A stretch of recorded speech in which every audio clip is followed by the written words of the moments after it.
J'ai décidé de mettre à part ce petit 3, qui est un exemple de titrage suivi par colorimétrie, le titrage des ions chlorure par les ions Ag2+, parce que l'approche sur ce savoir-faire est un petit peu hors programme. C'est une approche un petit peu trop théorique par rapport à ce que demande le programme. Et donc, si vous avez des difficultés sur ce savoir-faire, en tout cas à partir de cette question, donnée pour les différentes étapes du titrage, les expressions PHG en fonction du volume versé, ce n'est pas très grave. Je vais néanmoins vous proposer une correction et essayer de vous apporter quelques explications sur cette partie.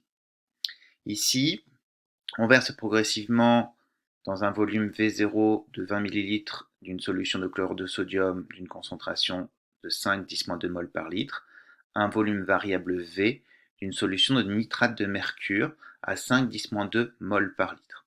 Donc concrètement, on a dans un Erlenmeyer des ions qui sont des ions chlorure, et on va verser par l'intermédiaire de la burette des ions Hg2+, ce qui va entraîner une réaction de complexation avec la formation d'un complexe HgCl2. Alors attention, c'est un complexe à ne pas confondre avec un précipité, nous verrons les précipités dans le prochain cours, puisque HgCl2 est une espèce aqueuse et non pas une espèce solide comme ce serait le cas si c'était un précipité. On connaît la constante de dissociation de ce complexe, elle vaut 6,3 10 puissance moins 14 à 298 Kelvin.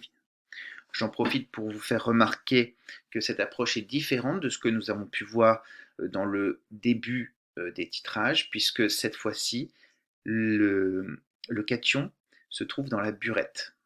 Et donc, du coup, on verse le cation sur le ligand chlorure qui se trouve dans l'Erlenmeyer. Donc, l'approche est vraiment différente, puisque pour mettre en évidence le point d'équivalence, on va utiliser une molécule incolore, IN, qui va former avec Hg2+, le complexe HgIn2+, qui est de couleur bleue et de constante de formation β'. Donc ici, le principe va être différent de ce qu'on a pu voir précédemment, puisqu'initialement, on a les ions chlorure dans l'Erlenmeyer et l'indicateur. Donc initialement, avant de verser toute espèce titrante, nous n'avons dans l'Erlenmeyer que l'indicateur sous forme libre.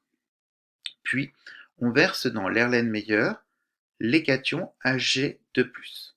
Ces cations Ag2+, sont susceptibles de réagir avec les chlorures pour former un complexe HgCl2, ou alors sont susceptibles de réagir avec l'indicateur pour former un complexe HgIn2+. Dans ce cas-là, il faut que la formation du complexe HgIn2+, soit moins favorable d'un point de vue thermodynamique que celle de la formation de HgCl2. Ainsi, lorsque nous verserons avec la burette Hg2+, il va réagir préférentiellement avec les chlorures et ne réagira avec l'indicateur que lorsqu'il n'y aura plus de chlorure, ce qui nous permettra de révéler l'équivalence.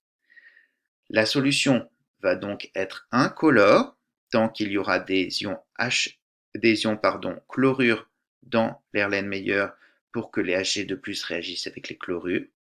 Et lorsqu'il n'y aura plus d'ions chlorure, les Hg2+ vont réagir avec l'indicateur et la solution va devenir bleue, ce qui nous permettra donc de détecter l'équivalence. Donc l'approche est assez différente. Ici, on a donc une réaction de titrage qui est la réaction entre les cations Hg2+ et les ions chlorure. Un Hg2+ réagit avec deux chlorures pour former un complexe HgCl2. La constante d'équilibre de cette réaction est tout simplement l'inverse de la constante de dissociation du complexe, puisque cette réaction est une réaction de formation globale du complexe. Comme on dispose de la constante de dissociation globale du complexe, la constante de formation globale du complexe est l'inverse de la constante de dissociation globale, donc l'inverse de 6,3 10 puissance moins 14.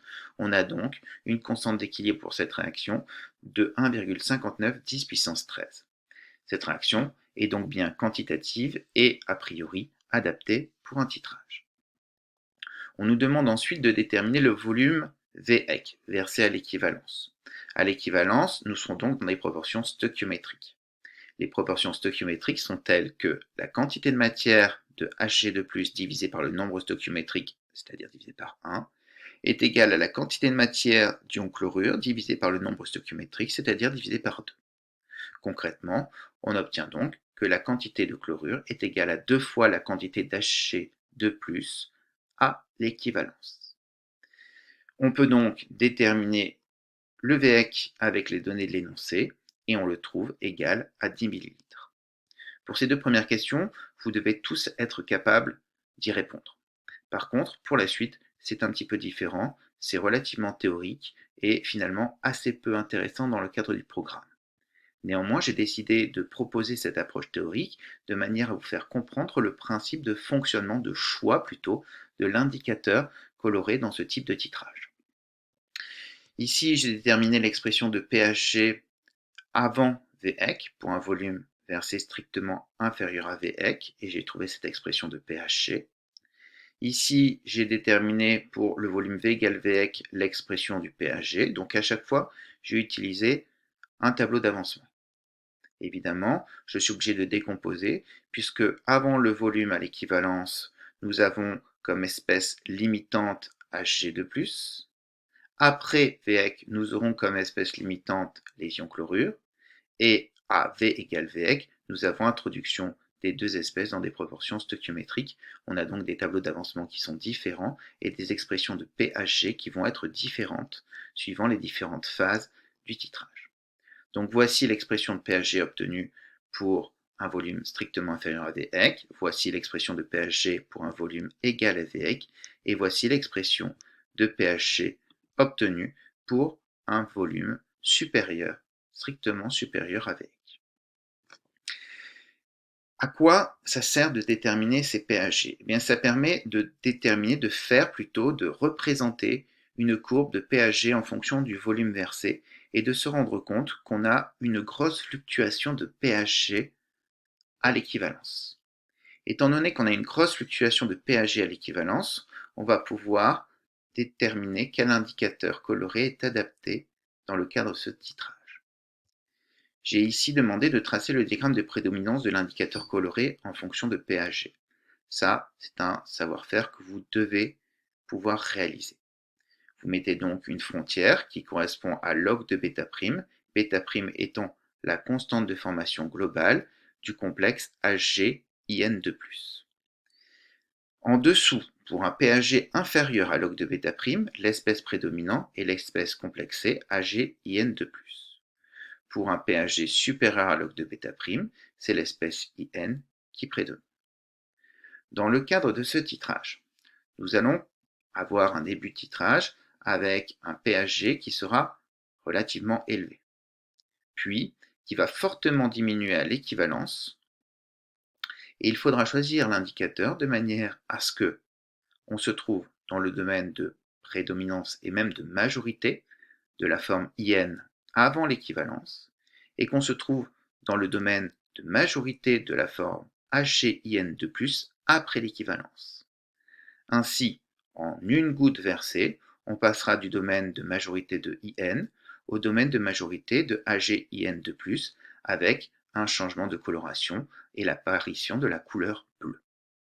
Il faut donc que ce log de bêta' n'ait pas n'importe quelle valeur.